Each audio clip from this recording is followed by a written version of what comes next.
إن الذين قالوا ربنا الله ثم استقاموا تتنزل عليهم الملائكة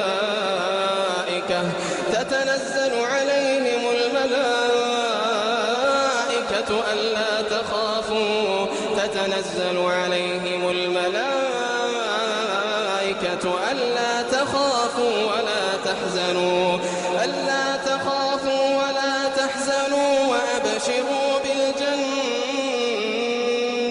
وأبشروا بالجنة التي كنتم توعدون.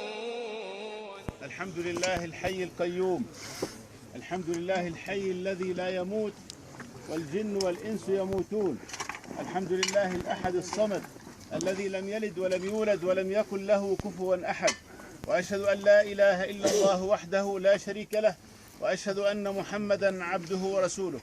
أيها الإخوة، نقف على أرض المقبرة، هذا الموطن ما قبل الأخير، هذا المثوى ما قبل الأخير. الله سبحانه وتعالى يقول: فلا أقسم بالشفق والليل وما وسق والقمر إذا اتسق لتركبن طبقا عن طبق لتمرن في مرحلة بعد مرحلة. هذه أيها الإخوة مرحلة من مراحل الحياة. الموت ليس نهاية، الموت بداية لحياة جديدة، لا يوجد هناك عدم. كنا أيها الإخوة في ظهور آبائنا فأصبحنا أجنة في بطون أمهاتنا، ثم خرجنا أطفالا، ثم كنا شبابا، ومنا من توفي وهو شاب، ومنا من يشيخ، ثم بعد ذلك يلقى الله سبحانه وتعالى. وأن إلى ربك المنتهى، وأن إلى ربك المنتهى. إنا لله وإنا إليه راجعون. نعم أيها الإخوة، هذه مرحلة من مراحل الحياة، لأن الموت نوع من أنواع الحياة، ثم سنمضي إلى ربنا سبحانه وتعالى، إلى حياة أبدية، إلى حياة لا موت فيها.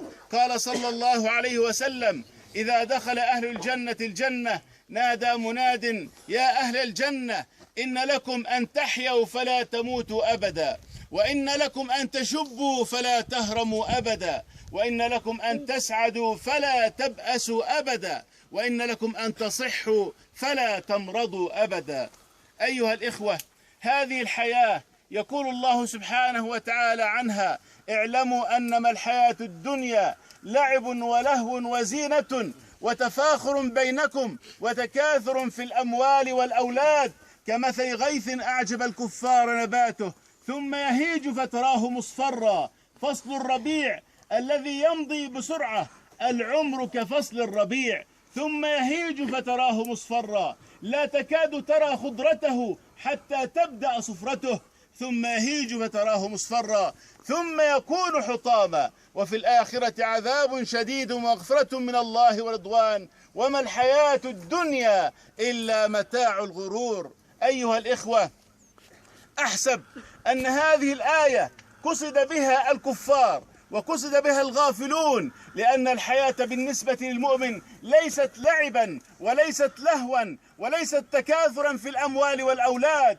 الحياة الدنيا بالنسبة للمؤمن مزرعة الآخرة. الحياة الدنيا بالنسبة للمؤمن جد لا هزل فيه، جد لا هزل فيه. إن هذا لقول فصل وما هو بالهزل. انظروا أيها الإخوة إلى جدية الحياة الدنيا من مشهد رهيب، من مشهد جليل. سيدنا يعقوب عليه السلام حينما حضره الموت أراد أن يعلم أولاده جدية هذه الحياة، وأن هذه الحياة جد لا هزل فيها. قال الله تعالى: أم كنتم شهداء إذ حضر يعقوب الموت إذ قال لبنيه ما تعبدون من بعدي. عند موته أيها الإخوة لم يجلس يقسم الأرض، لم يجلس يقسم العقارات، لم يجلس يقسم المدخرات.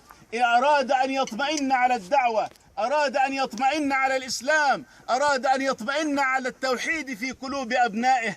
أم كنتم شهداء إذ حضر يعقوب الموت إذ قال لبنيه ما تعبدون من بعدي قالوا نعبد إلهك وإله آبائك إبراهيم وإسماعيل وإسحاق إلها واحدا ونحن له مسلمون. هكذا أيها الإخوة ينبغي أن نحرص على تربية أبنائنا على التوحيد، نربيهم ونحن أحياء، ونوصيهم عند الموت أن يستقيموا على دين الله سبحانه وتعالى. أيها الإخوة، هذا الموت مرحلة من المراحل، وتليه المرحلة الأخيرة، وأن إلى ربك المنتهى، الحياة الأبدية. ولذلك نقول الحياة فرصة، نستطيع أن نلخص الحياة بأنها فرصة. ولذلك الله سبحانه وتعالى يقول سابقوا، يقول سبحانه وتعالى سارعوا، يقول صلى الله عليه وسلم بادروا قبل أن يأتي الموت، قبل أن تنتهي الحياة. يقول صلى الله عليه وسلم اغتنم 5 قبل 5، حياتك قبل موتك، وشبابك قبل هرمك، وصحتك قبل سقمك، وفراغك قبل شغلك، وغناك قبل فقرك. نعم، هذه الحياة. وصاغ أحد الشعراء هذا المعنى بقوله وهو ينظر إلى النعش الذي سنوضع فيه جميعا، قال النعش يقول للمارين وراءه ومن حوله انظر إلي بعقلك، أنا المهيأ لنقلك، أنا سرير المنايا كم سار بمثلك.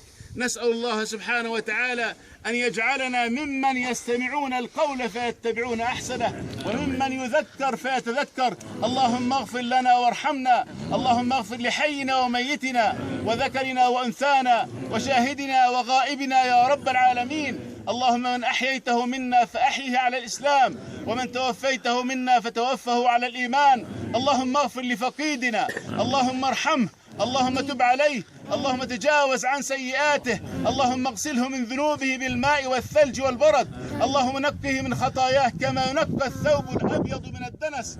اللهم أكرم نزله ووسع مدخله، اللهم ارزقه أهلا خيرا من أهله ودارا خيرا من داره يا رب العالمين. اللهم اغفر له وارحمه واعف عنه يا غني، إنه الفقير اليوم إلى رحمتك، وأنت غني عن عذابه يا رب العالمين. اللهم اغفر له ولنا، اللهم ارحمه وارحمنا، اللهم اعف عنه واعف عنا، اللهم استر عليه واسترنا يا رب العالمين. اللهم آمين. وصل اللهم على سيدنا محمد وعلى آله. يا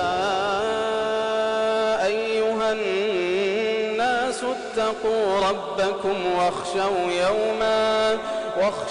يوما لا يجزي والد عن ولده ولا مولود هو جاز عن والده شيئا.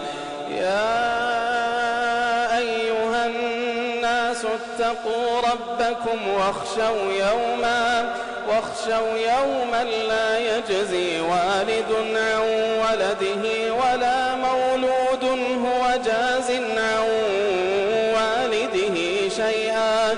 إن وعد الله حق فلا تغرنكم